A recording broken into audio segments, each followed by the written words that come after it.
Oke, apa kabar semuanya? Halo? Halo, apa kabar semuanya? Puji Tuhan. Seneng nggak ada di rumah Tuhan, saudara? Ya, kita harus membiasakan hidup dalam budaya kerajaan Allah. Itu penting, saudara. Ya, membiasakan hidup dalam budaya kerajaan Allah. Sebab itulah cara terbaik untuk kita bisa menikmati, bisa menjamah pribadi Tuhan. Ya, ketika kita berada di dalam rumah Tuhan, maka saya percaya hal-hal besar tersedia buat kita semua. Saudara, pada ibadah ulang tahun yang lalu, kita bicara tentang tema kita waktu itu tentang bagaimana kita mengejar kebenaran, ya. Kita mengejar pribadi Tuhan. Nah, hari ini saya coba memberi title yang cukup klasik, tapi ini menjadi hal yang penting buat kita orang percaya. Sebab kekristenan ada 3 karakter penting dalam kekristenan. Yang pertama adalah pengampunan, yang kemudian ketaatan dan kesetiaan. 3 hal ini harus bertumbuh secara paralel, secara bersama-sama, ya, di dalam kehidupan kita. Jadi satu bagian dari karakter kekristenan yang sangat penting adalah ketaatan. Nah, saya coba memberi judul ketaatan yang dewasa. Kenapa, saudara? Saya memiliki alasan untuk itu. Kita harus taat sampai kita mengenal Tuhan. Itu subtitlenya. Ketaatan itu bukan pada apa yang kita rasa. Ketaatan itu bukan apa yang kita pikir bahwa kita sudah taat, bukan. Tapi kita harus bertumbuh kepada deskripsi berdasarkan firman Tuhan. Taat di dalam pandangan Allah. Tuhan mendapati kita taat. Ya. Kita boleh berbangga, berbahagia dengan apa yang kita pikir tentang ketaatan kita, tentang pencapaian kita dalam pertumbuhan iman. Puji Tuhan. Tetapi kita tidak boleh berhenti kepada deskripsi dari pikiran kita. Kita harus lebih jauh dari itu. Makanya kita harus menjadi dewasa di dalam ketaatan. Nah, saudara yang kekasih di dalam Tuhan Yesus Kristus, penting buat kita untuk menjadi pribadi-pribadi yang mengenal Tuhan tentu saja. Ya, kita punya kerinduan. Tuhan memberkati komunitas kita, keluarga kita, gereja ini. Ya. Tentu kita punya kerinduan itu. Tapi puncak dari kerinduan dan cita-cita pelayanan ini bukan kepada bagaimana menjadi banyak dan besar. Bukan. Puncak dari kerinduan dan cita-cita pelayanan kita adalah mengenal Tuhan. Ya. Itu yang harus kita pikirkan sebagai orang Kristen, orang percaya. Puncak dari semua cita-cita pelayanan kita adalah bagaimana supaya kita dapat mengenal Tuhan secara benar. Ya. Kita harus bertumbuh bukan saja tentang apa yang kita pikir baik, sebab kebaikan bisa kita temukan pada banyak orang. Kebaikan kita bisa temukan pada setiap isme, pada setiap ideologi. Standar moralnya ada di sana, ada konsep etis di sana. Tetapi kita harus hidup di atas itu. Apa itu? Yaitu kebenaran. Nah, Alkitab mengajar kita untuk mengejar kebenaran. Alkitab mengajar kita untuk mengenal Tuhan. Nah, itulah yang menjadi kerinduan hati saya sebagai gembala sidang, baik untuk jemaat yang ada di Brisbane maupun di Gold Coast, untuk mari kita jangan puas kepada kerinduan menjadi besar. Dan mengalami, puji Tuhan, kita boleh menikmati itu. Tapi kita harus bertumbuh lebih dalam untuk dapat mengenal Tuhan dengan benar. Makanya kita harus berkata kepada diri kita, aku rindu mengenal Tuhan lebih dalam lagi. Saudara bisa ikuti kalimat ini, aku rindu mengenal Tuhan lebih dalam lagi. Katakan sama-sama, 1, 2, 3. Aku rindu mengenal Tuhan lebih dalam lagi. Sekali lagi, aku rindu mengenal Tuhan lebih dalam lagi. Penting sekali, mari kita buka Alkitab kita, Yeremia pasal yang ke-9 ayat 23 mulai. Beginilah firman Tuhan. Janganlah orang bijaksana bermegah karena kebijaksanaannya. Janganlah orang kuat bermegah karena kekuatannya. Janganlah orang kaya bermegah karena kekayaannya. Tetapi siapa yang mau bermegah, baiklah bermegah karena yang berikut. Bahwa ia memahami dan mengenal aku. Bahwa akulah Tuhan yang menunjukkan kasih setia, keadilan, dan kebenaran di bumi. Sungguh semuanya itu kusukai, demikian firman Tuhan. Saudara, pada ayat yang ke-23 dikatakan bahwa janganlah orang bermegah karena kebijaksanaannya, karena kekuatannya, karena kekayaannya. Pada ketiga bagian ini semua orang potensial, potensial dan senang untuk membanggakan diri. Tetapi di ayat yang ke-24 dikatakan, kalau kita bermegah, ini yang saya katakan bertumbuh pada kualitas yang lebih tinggi. Bermegah bukan karena ketiga hal tadi. Yang semua orang bisa melakukan itu. Potensial untuk menjadi seperti itu. Tetapi yang Alkitab ajar kepada kita, kalau kita mau bermegah, baiklah kita bermegah karena kita memahami dan mengenal Tuhan. Kata mengenal di sana menggunakan kata yada, to know, to recognize, admit, acknowledge. Itu kata yang digunakan. To know God, mengenal, to know more. Jadi kalau kita harus bermegah, kita harus bermegah karena kita mengenal Tuhan. Hanya pada bagian inilah yang membedakan antara kekristenan yang sejati dan di luar kekristenan. Dan menarik sekali ayat 24 dikatakan, sungguh semuanya itu kusukai. Tuhan senang dengan orang yang mengenal Tuhan. Tuhan senang dengan orang yang bermegah karena ia memahami dan mengenal Tuhan. Dengan dan karena alasan itulah, maka saya katakan kepada kita sekali lagi bahwa cita-cita dari pelayanan ini adalah supaya kita dapat mengenal Tuhan dengan benar. Rasul Paulus berkata, aku ingin, yang satu-satunya yang aku ingin di dalam hidup ini adalah mengenal Kristus dan kuasa kebangkitannya. Itu kata Rasul Paulus. Satu-satunya yang aku kehendaki adalah mengenal Kristus dan kebangkitannya. Ini hal yang luar biasa. Itu puncak dari perjalanan rohani kita.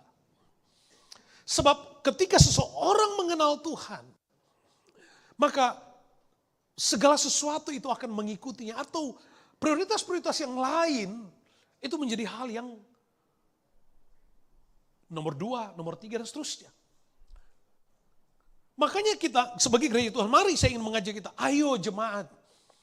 Ayo kita berlomba, kita bertumbuh, kita mengejar pribadinya. Sampai kita benar-benar dapat mengenal Tuhan, sebisa mungkin mengenal Tuhan. Jadi kita nggak boleh jadi orang percaya, yang penting saya sudah ke gereja, yang penting saya sudah melayani. Ya.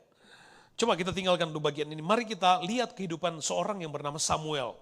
Di dalam 1 Samuel 3 ayat 11. Maaf, 1 Samuel 3 ayat 1 mulai. Samuel yang muda itu menjadi pelayan Tuhan di bawah pengawasan Eli. Pada masa itu firman Tuhan jarang, penglihatan-penglihatan pun tidak sering. Pada suatu hari Eli yang matanya mulai kabur dan tidak dapat melihat dengan baik, sedang berbaring di tempat tidurnya. Lampu rumah Allah belum lagi padam, Samuel telah tidur di dalam bait suci Tuhan, tempat tabut Allah. Lalu Tuhan memanggil Samuel, Samuel, dan ia menjawab, ya Bapa. Lalu berlarilah ia kepada Eli serta katanya, ya Bapa, bukankah Bapa memanggil aku? Tetapi Eli berkata, aku tidak memanggil, tidurlah kembali. Lalu pergilah ia tidur. Dan Tuhan memanggil Samuel sekali lagi. Samuel pun bangunlah, lalu pergi mendapatkan Eli serta berkata, ya Bapa, bukankah Bapa memanggil aku? Tapi Eli berkata, aku tidak memanggil anakku, tidurlah kembali. Samuel belum mengenal Tuhan, firman Tuhan belum pernah dinyatakan kepadanya. Dan Tuhan memanggil Samuel sekali lagi untuk ketiga kalinya. Ia pun bangunlah, lalu pergi mendapatkan Eli serta katanya, "Bapa, bukankah Bapa memanggil aku?" Lalu mengertilah Eli bahwa Tuhanlah yang memanggil anak itu.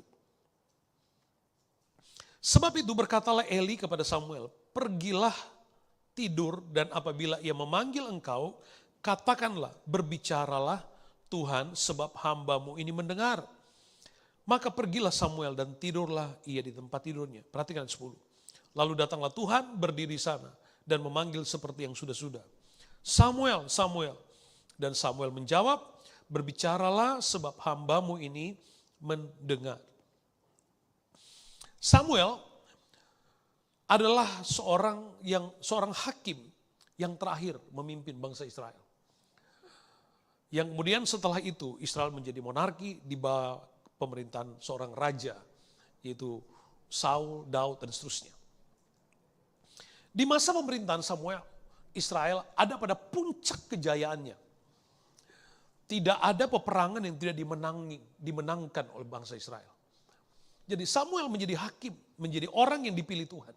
Jadi akhir dari kisah ini menceritakan bagaimana Samuel dipilih Tuhan untuk menjadi orang yang melayani Tuhan. Tapi menarik sekali kalau saudara baca mulai pasal pertama, pasal kedua, diceritakan tentang kisah Samuel sejak kecil. Atau kisah tentang Hana, ibu dari Samuel. Hana yang hidup datang di rumah Tuhan dan berdoa di rumah Tuhan terus menerus untuk mendapatkan seorang anak. Lahirlah Samuel. Dan di dalam nasar dari Hana ibunya, dia katakan, "Tuhan, kalau aku melahirkan, aku akan serahkan anak ini kepadamu." Demikian yang terjadi. Lalu sejak muda Samuel hidup tinggal di rumah Tuhan. Di bawah pengawasan Imam Eli. Ya, Imam Eli. Dan Alkitab ceritakan pada waktu itu firman Tuhan itu jarang. Masa itu penglihatan tidak sering, pengalaman-pengalaman Tuhan itu jarang sekali. Jadi Alkitab menceritakan pada masa itu seperti ada krisis rohani. Tidaklah hal-hal yang menonjol di sana. Terasa semua seperti redup, tidak ada sensasi-sensasi yang menggairahkan. Enggak ada. Lalu di pasal yang ketiga diceritakan juga pada bagian itu dijelaskan detail. Samuel dia tidur di bait Allah. Sejak kecil dia tinggal di bait Allah. Alkitab menceritakan Samuel yang masih muda. Nah, kisah tentang Samuel tidak saja kisah tentang kehidupan historis dari seorang yang bernama Samuel. Tapi kisah ini di dalam pemaknaan rohani adalah bicara tentang kehidupan rohani saya dan saudara. Jadi pada konteks rohaninya, Alkitab juga sedang berbicara tentang hidup saya dan saudara. Ya, dan mari saya berdoa supaya kita menangkap pesan Tuhan melalui kisah ini. Samuel tinggal hidup di bait suci di rumah Tuhan. Alkitab ini menjelaskan bahwa rumah Tuhan adalah tempat terbaik untuk mengalami pengenalan akan Tuhan. Gereja tempat terbaik untuk kita bisa mengenal Tuhan. Tentu di rumah kita bisa ada fellowship, di tempat pekerjaan kita bisa belajar tentang Tuhan. Ya benar, tidak ada yang membatasi itu. Tapi ketika Allah memilih bait Allah, memilih rumah Tuhan, Allah menaruh hatinya di sana. Sehingga rumah Tuhan menjadi rumah kesukaan Tuhan. Untuk orang-orang percaya berfellowship, menikmati pribadi Tuhan. Jadi gereja bukan sekedar tempat kumpul secara sosial, bukan. Gereja lebih dari sekedar fellowship itu sendiri. Makanya ada fellowship dan worship di sana. Nah, saudara yang kekasih di dalam Tuhan, seharusnya harus kita memahami bahwa setiap kali kita datang beribadah kepada Tuhan, ada pengalaman pertumbuhan dan pengenalan akan Tuhan. Makanya setiap kali kita datang beribadah kepada Tuhan, diharapkan supaya kita bisa mendapatkan pengetahuan baru tentang Tuhan. Alkitab katakan iman kita timbul dari mendengar firman. Jadi semakin kita mendengar firman, maka iman kita semakin ditumbuhkan, dikembangkan. Nah, ukuran dari pengalaman spiritual kita adalah ukuran iman kita.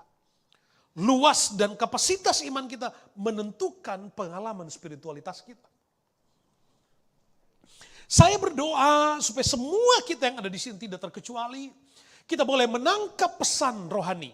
Ada sesuatu yang Tuhan sedang lepaskan buat kita di dalam alam kehidupan rohani kita untuk kita bisa terus bertumbuh kepada ketaatan yang dewasa. Ketaatan yang dewasa. Jadi rumah Tuhan adalah tempat terbaik untuk mengalami upah dari ketaatan. Upah dari ketaatan. Makanya saya katakan tadi, saya selalu ingatkan dari mimbar ini, kita harus tumbuh menjadi manusia rohani yang tidak hanya hidup kepada apa yang banyak orang sebut baik, tapi kita harus bertumbuh pada kualitas yang lebih tinggi, yaitu bertumbuh kepada kebenaran, mengejar kebenaran, mengenal Tuhan lebih dalam. Nah, Samuel yang masih muda.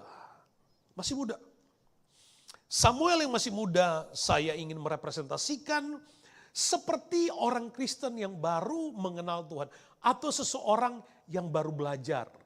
Seseorang yang baru mulai datang beribadah. Kira-kira begitu ya. Jangan tersinggung, saudara. Kan kita nggak mau, kalau ditanya umur aja kita nggak berani bilang kalau sudah umur agak dewasa.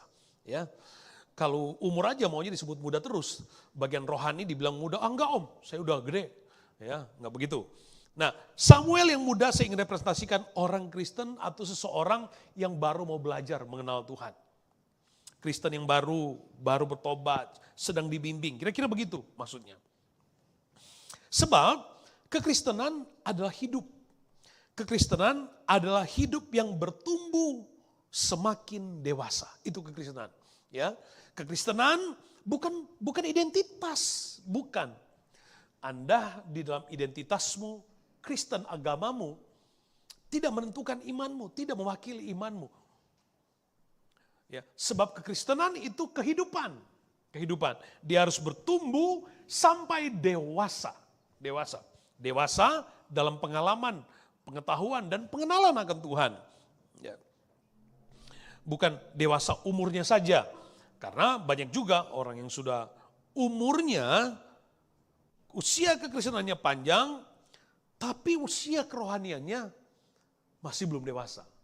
Ada yang begitu, di sini nggak ada. Nah, Samuel yang masih muda, Alkitab katakan, ayat yang keempat, pada ayat yang keempat, Tuhan memanggil Samuel. Tuhan memanggil Samuel. Di rumah Tuhan, Samuel mulai belajar mengenali suara Tuhan. Di rumah Tuhan, Samuel diajar mendengar suara Tuhan. Di rumah Tuhan, imannya dibentuk, responsnya dilatih oleh Tuhan. Di rumah Tuhan. Kita juga demikian. Gereja, ibadah menjadi tempat iman kita dibentuk. Ya, respons kita dilatih untuk mengenal Tuhan dengan benar.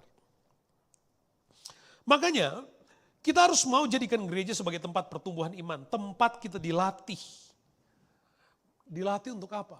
Dilatih untuk melawan rasa jenuh, rasa lelah, terintimidasi, dan lain-lainnya. Alkitab mencatat bahwa Samuel dipanggil atau Tuhan memanggil Samuel selama empat kali pengalaman. Ya. Samuel 4 kali. Panggilan yang pertama, ya, Samuel taat, ya, tapi belum cukup punya kepekaan. Makanya waktu ada Samuel dia lari pergi kepada Imam Eli. Bapak, apakah Bapak memanggil aku? Imam Eli berkata, tidak anakku, pergilah tidur. Itu ketaatan pertama, ketaatan yang biasa. Panggilan kedua, Samuel taat, dia dengar.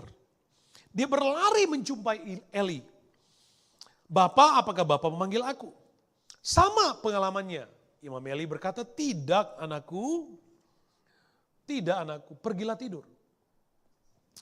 Pada pengalaman pertama, ketika Eli berkata tidak anakku, banyak kali pikiran kita mungkin akan membenarkan alasan kita untuk datang kepada Eli untuk berkata, itu mungkin saya lagi mimpi kali, mimpi.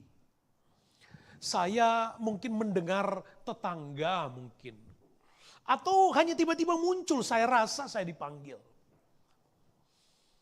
Makanya waktu datang kepada Eli, Eli bilang, enggak, saya enggak panggil. Oh iya, hanya pikiran saya. Tapi terjadi untuk kedua kali. Pada waktu terjadi untuk kedua kali, Tuhan bicara, Samuel, Samuel. Seharusnya sangat logis bagi Samuel untuk berpikir, pasti juga mungkin sama seperti yang lalu. Kita mungkin akan punya alasan yang sama. Jangan-jangan kayak tadi lagi. Tapi Alkitab mencatat Samuel, dia dengar, dia tetap pergi. Walaupun mungkin pikirannya bilang, jangan-jangan sama kayak tadi. Ntar justru nanti saya dimarahin sama Eli. Tapi dia tidak mengambil keputusan berdasarkan apa yang dia pikir logis. Tapi dia mengambil keputusan dalam ketaatannya atas dasar apa yang dia dengar. Apa yang dia dengar. Ya, karena ingat dia sedang dilatih. Dia datang kepada Eli. Dia siap dengan pernyataan Eli, mungkin bilang, tadi kan sudah bilang bukan. Mungkin seperti itu. Tapi dia menghadap Eli dan Eli berkata, tidak anakku, pergilah tidur. Terjadi 2 kali. Saya mau katakan begini. Pengalaman pertama adalah pengalaman pada kekristenan pada umumnya. Ketaatan untuk datang beribadah, ketaatan untuk menunjukkan diri saya orang Kristen. Hari Minggu saya harus datang beribadah. Ketaatan yang umum. Ya. Kekristenan yang pada umumnya seperti itu. Yang penting kan saya hari raya, saya harus ada di gereja. Nah, ketaatan berikutnya saya mau katakan itu ketaatan kepada pelayanan. Saya sudah melayani. Saya sudah melakukan apa yang menjadi tanggung jawab gerejawi. Kira-kira begitu gambarannya. Ada panggilan ketiga. Tuhan bicara, Tuhan panggil Samuel, Samuel. Dengan 2 kali pengalaman dan kemudian Imam Eli berkata, tidak anakku. Sekali lagi, sudah lebih besar alasan bagi Samuel, lebih besar dari pengalaman kedua untuk dia tidak pergi. Untuk dia tidak datang mentaati.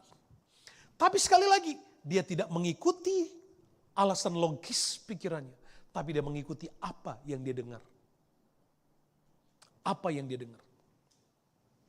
Bukankah ketika kita datang beribadah kepada Tuhan yang paling sering di-challenge dalam hidup kita adalah pikiran kita.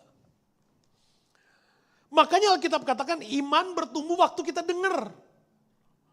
Bukan iman bertumbuh waktu kita pikir. Bukan. Iman bertumbuh karena kita dengar. Kita memutuskan yang mana? Apa yang kita pikir atau apa yang kita dengar? Waktu kita duduk di gereja, kita dengarkan firman Tuhan, kita mau peka yang mana?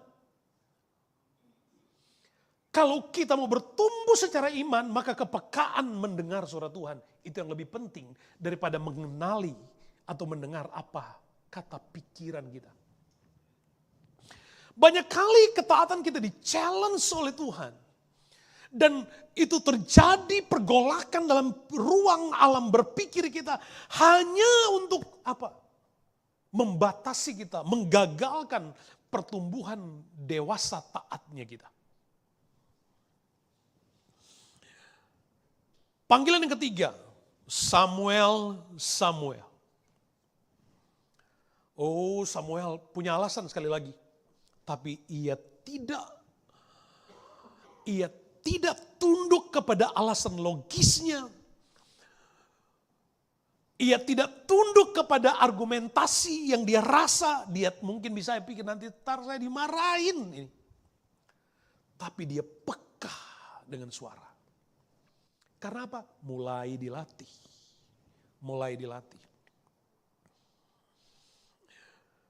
Tidak ada yang berubah di sana. Pada ketaatan awal biasa saja. Pada ketaatan berikutnya juga nggak ada hasilnya. Seolah-olah tidak ada yang terjadi.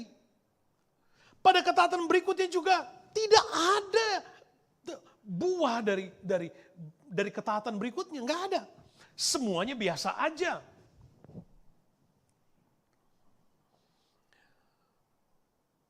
Saya katakan tadi pada level yang pertama, ada ketaatan yang mewakili kekristenan pada umumnya. Ada ketaatan yang kedua, sudah pernah ngalamin gak rasa jenuh? Pernah gak? Yang pernah jenuh untuk datang ke gereja siapa? Halo? Pernah? Pernah? Bohong saudara. Pernah? Udah malas ke gereja, sama aja ternyata. Saya rajin ke gereja tapi nilai saya begitu-begitu aja. Itu mah gak belajar namanya. Saya pergi ke gereja tapi kok gak ada yang berubah. Bisnis saya tetap sama, pekerjaan saya tetap sama. Dan semua sama aja, gak ada yang berbeda. Pikiran kita di-attack. Mulai rasa jenuh, gak usah lah. Ternyata sayang ke gereja sama aja dengan mereka yang tidak ke gereja. Buat apa saya ke gereja? Sehingga kita memutuskan untuk tidak ke gereja. Kemudian ada ketaatan berikutnya. Ketaatan yang pernah gak kita ngalamin? Rasa lelah waktu melayani. Apalagi kemudian kalau kita mulai ditugaskan. Dari datang ke gereja mulai atur kursi sampai pulang selesai ibadah atur kursi. Rasanya nggak ada yang berbeda. Nggak ada yang berbeda. Sehingga mungkin rasa lelah secara fisik dan mental itu mulai attack pikiran kita. Buat apa saya ke gereja? Saya melayani tapi semuanya kok biasa-biasa aja. Kenapa? Nggak usah lah. Ngapain? Berhenti dia. Ada orang Kristen begitu. Dia memilih sudahlah. Kalau begitu, sudahlah saya sebulan sekali. 2 bulan sekali. Setahun sekali ke gereja. Ternyata nggak apa-apa nggak ke gereja. Ternyata nggak apa-apa nggak berdoa. Ternyata nggak apa-apa sekalipun saya tidak beribadah. Saudara pernah ngalamin pikiran ini?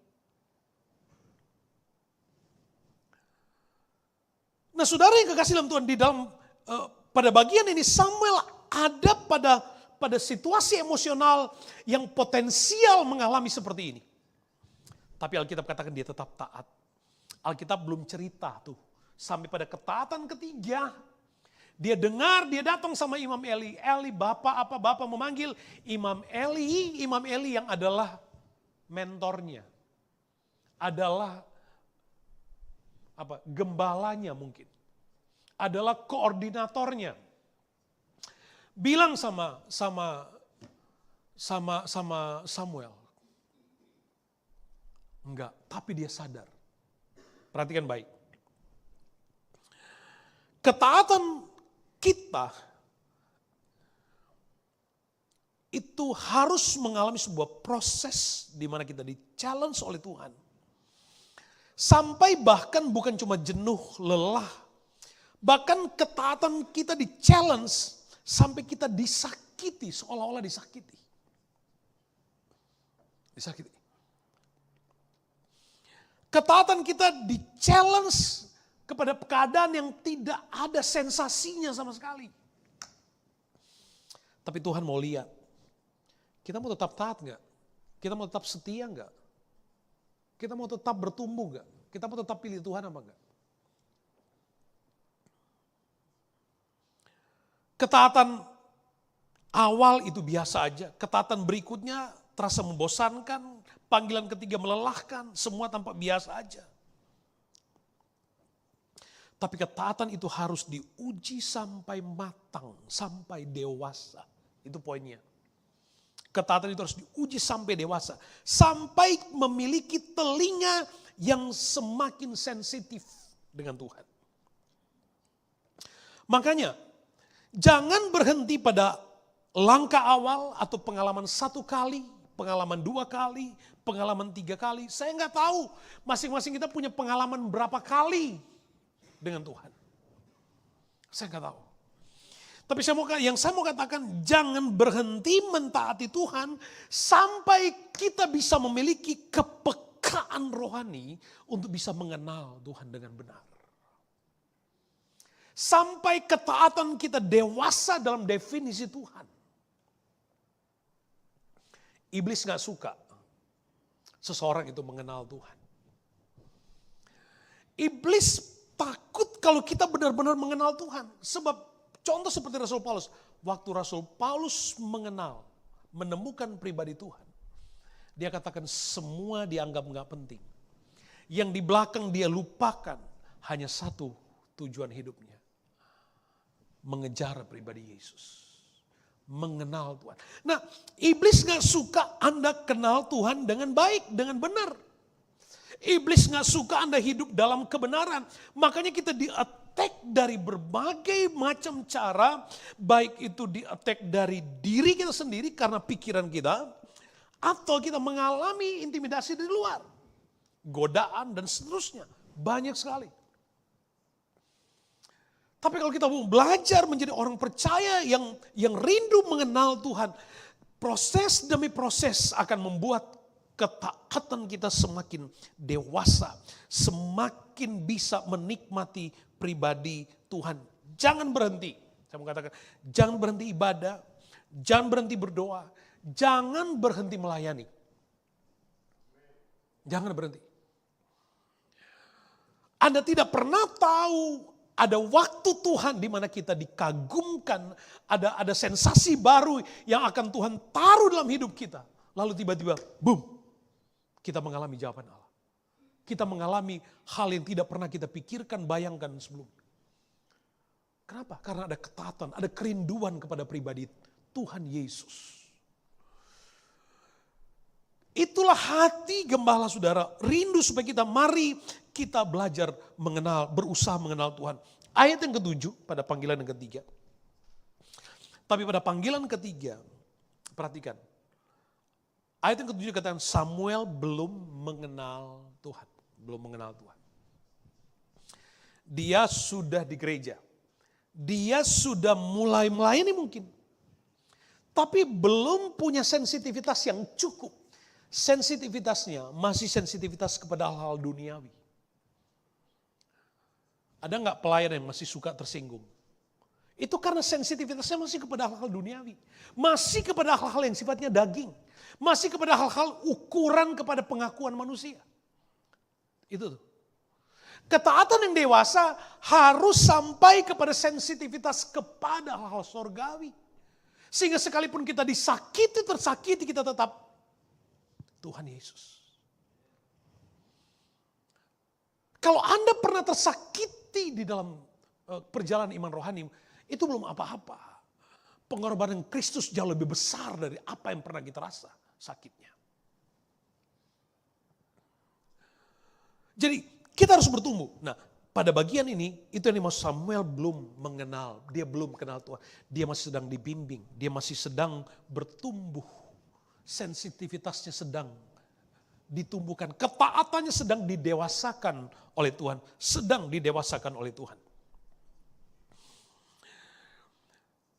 Jadi kita harus menjadi orang Kristen yang tidak sekedar aku sudah beribadah, aku sudah bergereja. Tapi harus menjadi orang Kristen yang sampai kita mengenal Tuhan dengan baik. Iman kita harus sampai mengalami dengan baik ya. Proses perjalanan ketaatan kita harus sampai mengalami rasa jenuh, lelah, sakit, terintimidasi, dan lain-lain. Saya tidak katakan bahwa jadi orang Kristen harus sakit dulu. Bukan itu poin saya. Tapi saya harus ingatkan itu, siapa tahu perjalananmu sedang mengalami hal ini. Sehingga waktu kita sedang rasa jenuh, rasa lelah di dalam Tuhan, Tidak berarti bahwa Tuhan gak sayang. Siapa tahu. Anda sedang mendekati titik kedewasaan rohani. Dan pikiranmu sedang meng-attack saudara untuk menghentikan perjalanan ketaatanmu. Siapa tahu waktu Anda sedang bosan. Anda sebenarnya sedang bertumbuh. Cuman ada kuasa yang bukan dari Tuhan yang sedang berusaha menghentikan ketaatanmu untuk Anda tidak terus beribadah, tidak terus berdoa, tidak terus melayani. Jadi kalau Anda sedang mengalami atau kita sedang mengalami rasa jenuh, tetap beribadah.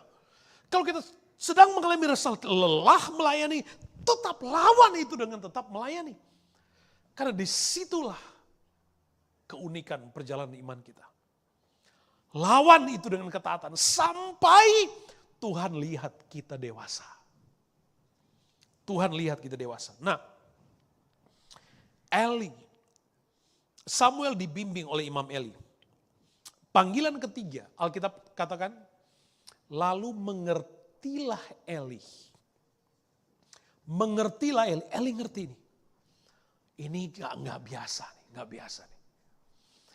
3 kali. Ini anak dengar suara Tuhan. Ini gak biasa nih. 3 kali gak main-main. Dan dia tetap datang taat sekalipun gak ada apa-apanya tetapi dia tetap datang. Ini gak biasa. Imam Eli bilang begini. Nak, Dek, Pak, Bu. Kalau kamu dengar suara itu. Bilang aja Tuhan bicara. Aku mau dengar.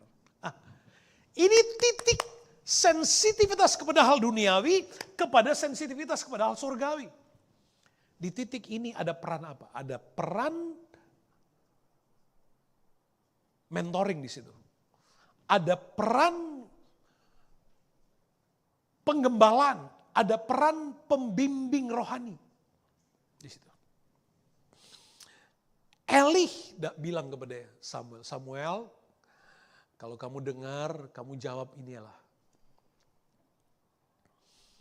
Penting sekali hubungan antara yang dibimbing dalam penggembalaan dan pengalaman pribadi. Penting sekali. Orang-orang yang dibimbing harus mau berusaha untuk mengenal Tuhan dan memiliki pengalaman dengan Tuhan.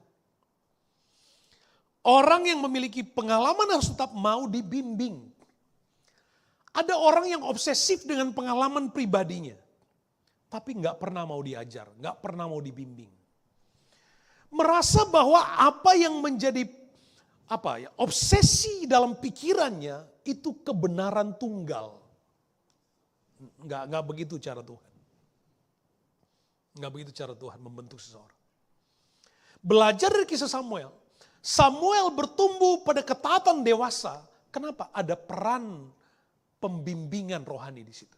Makanya kita datang beribadah.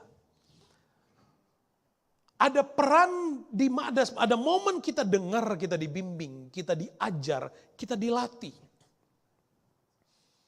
Samuel seperti itu. Samuel mulai memiliki ketaatan dewasa. Makanya yang paling penting saudara, makanya Alkitab katakan, kalau kita berbanggalah karena kita memahami dan mengenal Tuhan. Bukan hal-hal yang lain. Sebab seseorang yang mulai mengenal Tuhan hidupnya adalah dia pasti punya kecenderungan untuk merendahkan diri di hadapan Tuhan. Merendahkan hati kepada sesama. Itu. Ciri-cirinya seperti itu. Orang yang mengenal Tuhan, dia pasti rendah hati. Itu ciri-cirinya. Orang yang rendah hati, katakan amin. Kalau kok pada takut saudara? Ya. Orang yang mengenal Tuhan, dia punya kerendahan hati. Dan mari kita dibentuk pada pengalaman seperti ini. Saya suka berdoa, Tuhan, beriku pikiranmu, hatimu. Condongkan hatiku kepada kehendakmu. Sebab kedagingan dan keinginan kita penuh dengan nafsu untuk membanggakan diri.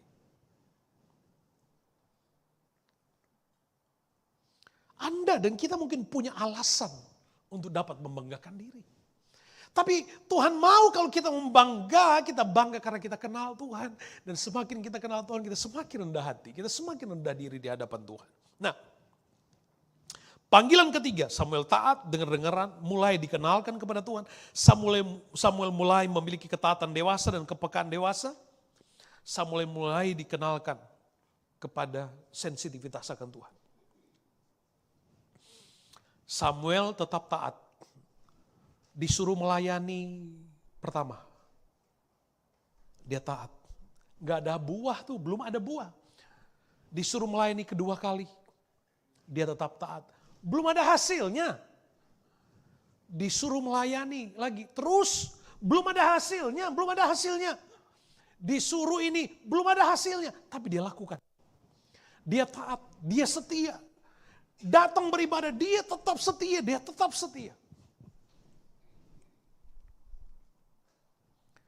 Tuhan lihat kesetiaan. Tuhan lihat ketulusan. Tuhan lihat apa yang kita buat di hadapan Tuhan. Sebab tidak ada satu perkara yang tersembunyi di hadapan Allah kita. Dia tahu kehidupan kita. Perhatikan panggilan yang keempat. Lalu datanglah Tuhan berdiri di sana. Dan memanggil seperti yang sudah-sudah, Samuel. Dan Samuel menjawab, ini saya suka nih saudara. Panggilan yang pertama, Samuel cuma dengar. Samuel. Pengalaman pertama, Eli bilang bukan. Oh salah denger kali. Panggilan kedua, Samuel. Dia tetap taat. Eli bilang bukan, tapi dia tetap taat. Panggilan yang ketiga, Tuhan bicara juga, Samuel. Pertama, kedua, ketiga, Tuhan panggil, Tuhan bicara, Samuel. Yang keempat beda tuh. Waktu Samuel dibimbing dan mau dibimbing, sensitivitasnya berubah, karakternya berubah, hatinya berubah, pengenalannya berubah. Yang sebelumnya belum mengenal Tuhan, lalu dibimbing untuk mengenal Tuhan. Dia berubah. Yang keempat kali. Lalu datanglah Tuhan. Beda. Pertama, kedua, ketiga. Tuhan bicara, Tuhan panggil. Alkitab belum tulis di situ Tuhan ada di situ, enggak. Tuhan memanggil Samuel. Kedua, Tuhan panggil Samuel. Ketiga, Tuhan panggil. Yang keempat. Waktu Samuel mau dibimbing, mau diajar untuk mengenal Tuhan. Alkitab katakan, Tuhan datang. Tuhan berdiri di sana dan Tuhan memanggil seperti sebelumnya, Samuel. Waktu itu setelah ia dibimbing kepada pengenalan akan Tuhan dengan benar, Samuel tahu, oh ini suara Tuhan. Lalu Samuel mulai bisa membedakan, sensitivitasnya berubah. Dia nggak bilang lagi ini mungkin suara pikiranku, suara tetangga, hanya mimpi. Enggak. Tapi dia bisa dengar clear. Kenapa? Karena dia mulai dengar, dia mulai kenal. Tuhan berdiri di sana. Tuhan ada di sana, Tuhan bicara, Samuel. Dan Samuel berkata, bicaralah Tuhan. Sesungguhnya hamba-Mu ini mendengar. Haleluya. Haleluya. Pengalaman pertama Tuhan bicara, Tuhan memanggil. Itu ketaatan dan tantangannya adalah mengatasi hal yang umum. Panggilan yang kedua, tantangan mengatasi rasa jenuh.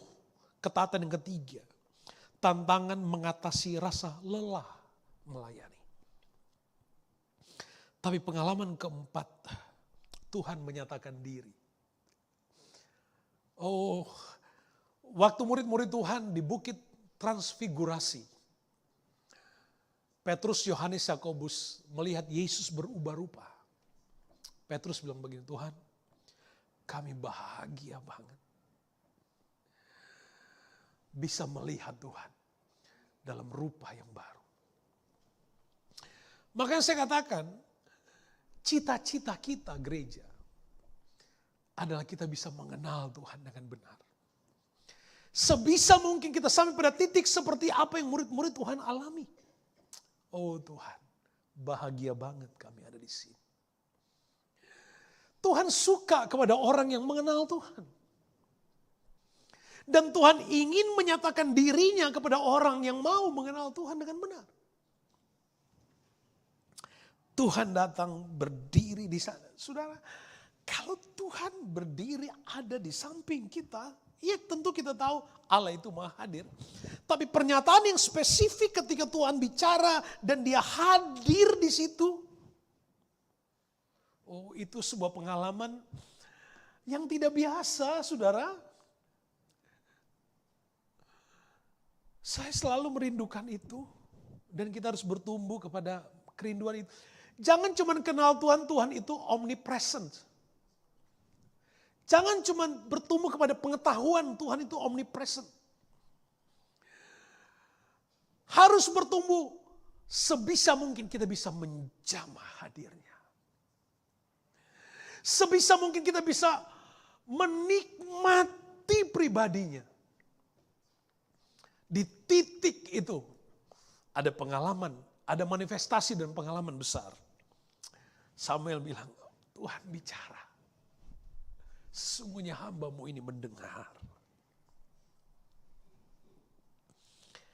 Kepekaan kepada hal-hal sorgawi. Tuhan ingin mendekat kepada orang yang ingin mengenal Tuhan dengan benar melalui ketaatan. Ketaatan itu tadi, rasa jenuh, lelah, terintimidasi, sakit. Kadang-kadang itu proses yang harus kita jalani. Tapi puncak dari ketaatan itu semua adalah pengenalan akan Tuhan. Waktu kita mulai kenal Tuhan, Tuhan akan menyatakan dirinya. Tuhan ingin mendengar, ingin menyatakan diri. Tuhan akan mendekat kepada orang yang ingin mendengar suara Tuhan.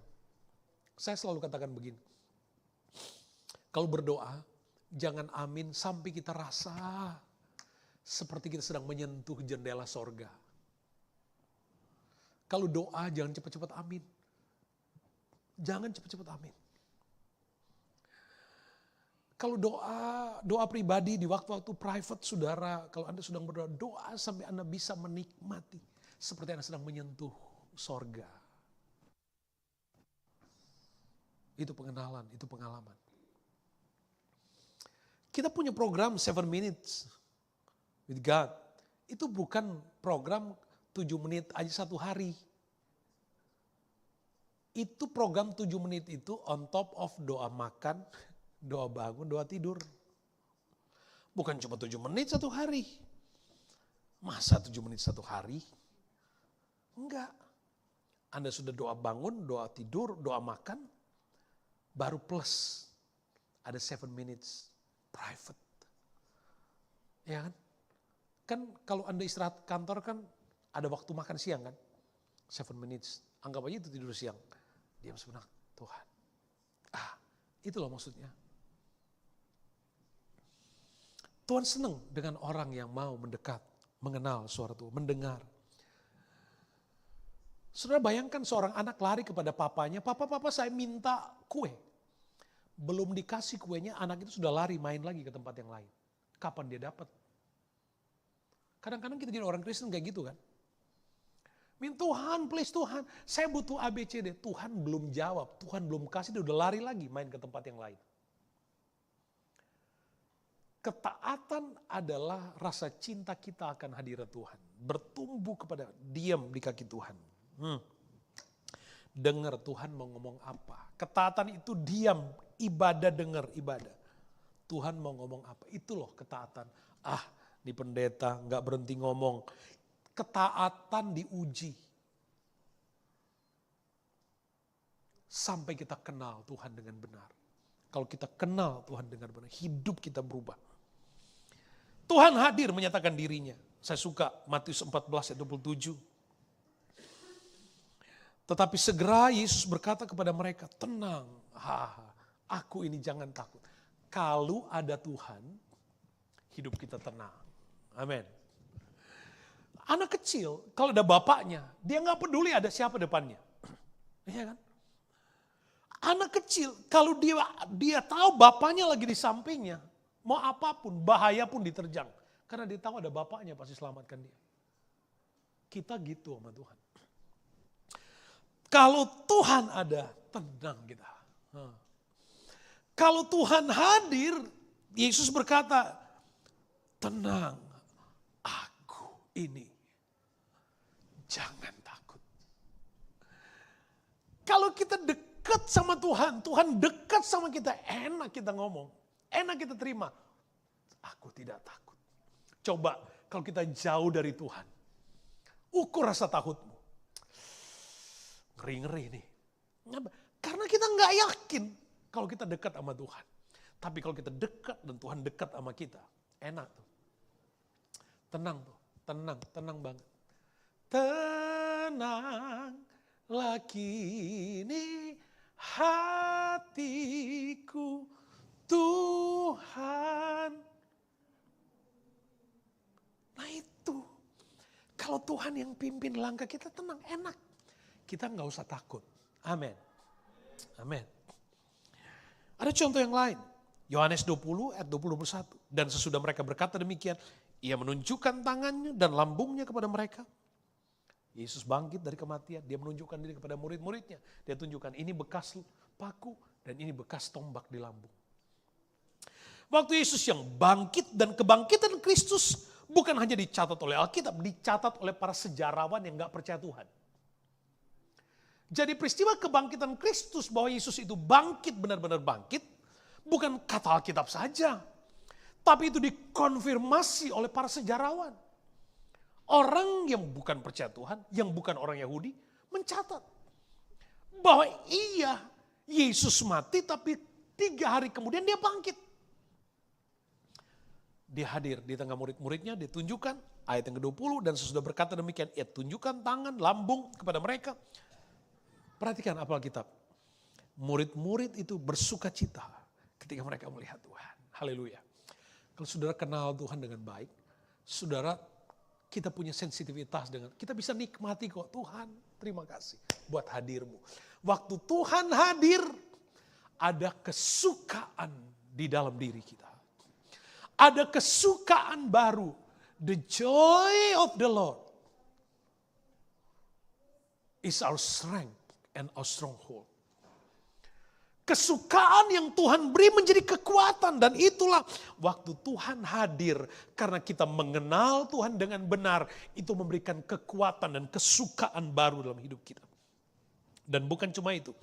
Waktu Tuhan menyatakan dirinya, Tuhan hadir, Tuhan Yesus berkata, maka kata Yesus sekali lagi, damai sejahtera bagi kamu.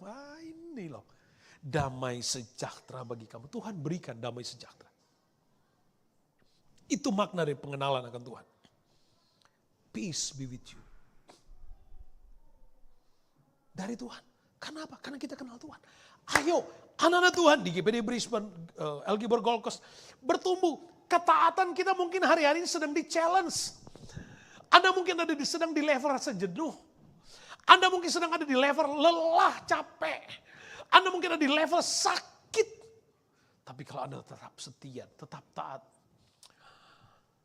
Saya mau iring Yesus. Saya mau iring Yesus. Kalau kita mau tetap ikut Yesus sampai selama-lamanya, ketaatan kita dewasa, di titik dewasa. Sensitivitas kita berubah kepada hal-hal surgawi. Hal-hal surgawi. Dan ada pengalaman Tuhan hadir. Orang yang gak kenal Tuhan, yang belum kenal Tuhan dengan baik, sulit merasakan hadirat Tuhan. Benar-benar, saya harus katakan ini. Orang yang belum kenal Tuhan dengan baik, sensitivitasnya masih kepada hal-hal yang sifatnya rasional. Dia belum bisa menikmati hadirat Tuhan dalam pujian. Belum bisa menikmati hadirat Tuhan dalam penyembahan. Belum bisa menikmati hadirat Tuhan dalam diam, dalam doa, belum bisa. Karena dia belum mengenal Tuhan dengan benar. Tapi waktu dia dengar, dia kenal Tuhan dengan baik. Ada sensasi rohani yang baru, yang penuh dengan kekaguman. Ayat favorit, Hosea 6 ayat 3. Hosea 6 ayat 3. Alkitab katakan begini. Marilah kita mengenal dan berusaha sungguh-sungguh mengenal Tuhan. Kenapa sih Alkitab mesti tulis, marilah kita mengenal dan berusaha. Udah cukup, seharusnya kan cukup. Marilah kita mengenal Tuhan, that's it. Tapi Alkitab tulis berusaha sungguh-sungguh. Kenapa? Karena mengenal itu harus diikuti dengan usaha. Harus diikuti dengan usaha. Karena penuh dengan tantangan. Untuk mengenal Tuhan, iblis gak suka kita kenal Tuhan, makanya dia buat kita malas. Dia buat kita capek, dia buat kita marah, dia buat kita tersinggung. Dia buat kita supaya kita berhenti datang beribadah. Marilah kita mengenal Tuhan. Sungguh-sungguh mengenal Tuhan. Alkitab katakan, waktu Tuhan hadir, kita mengenal Dia. Ia pasti muncul seperti fajar. Buat orang yang ketaatannya dewasa, Dia akan muncul seperti fajar. Datang kepada kita seperti hujan. Seperti hujan pada akhir musim yang mengairi bumi. Itu Tuhan. Saudara, saya nggak tahu situasi atau suasana hati saudara. Tapi yang saya tahu pasti, Tuhan menyayangi, Tuhan mengasihi semua kita yang ada di sini. Siapapun Anda. Kalau firman Tuhan ini datang kepada kita, firman Tuhan mau mengingatkan, kita ada pada perjalanan yang benar. Tuhan sedang mengingatkan kita, hey, ingat cita-cita pelayanan, cita-cita gerejanya adalah mengenal Tuhan. Mengenal Tuhan. Cita-cita semua. Harapan di ujung perjalanan rohani kita adalah berjumpa dengan Tuhan. Berjumpa dengan Tuhan. Orang yang punya kerinduan, makanya kekristenan hal-hal yang duniawi itu dianggap bukan hal yang prioritas. Kenapa? Yang paling penting itu berjumpa dengan Tuhan. Makanya orang Kristen itu mau apapun yang ada yang berusaha menghalanginya, mati sekalipun, gak masalah tuh. Kenapa? Karena tujuannya adalah berjumpa dengan Tuhan. Tujuannya adalah berjumpa dengan Tuhan. Saya punya kerinduan kita orang-orang yang percaya kepada Tuhan. Mari Alkitab ingatkan, berusaha sungguh-sungguh kenal Tuhan. Definisikan sendiri, bagaimana sih supaya kita sungguh-sungguh mengenal Tuhan. Ayo, buat cara dalam deskripsi Anda untuk berusaha. Sampai kita ditemukan taat yang dewasa. Dalam pengenalan Tuhan yang lihat. Jerome, anak yang kukasihi, kamu taat, kamu dewasa. Puji Tuhan. Sampai Tuhan lihat, Joel, kamu taat, kamu dewasa. Tuhan senang, Tuhan suka tuh. Tuhan temukan. Sampai Tuhan lihat, Ricky, kamu taat. Kamu lawan rasa jenuh, kamu lawan rasa lelah, kamu lawan semuanya tapi kamu tetap taat. Itu Tuhan. Dan Alkitab katakan, orang yang berusaha sungguh-sungguh untuk mengenal Tuhan, Tuhan pasti muncul seperti fajar. Tuhan datang seperti hujan yang mengairi bumi. Haleluya. Mari.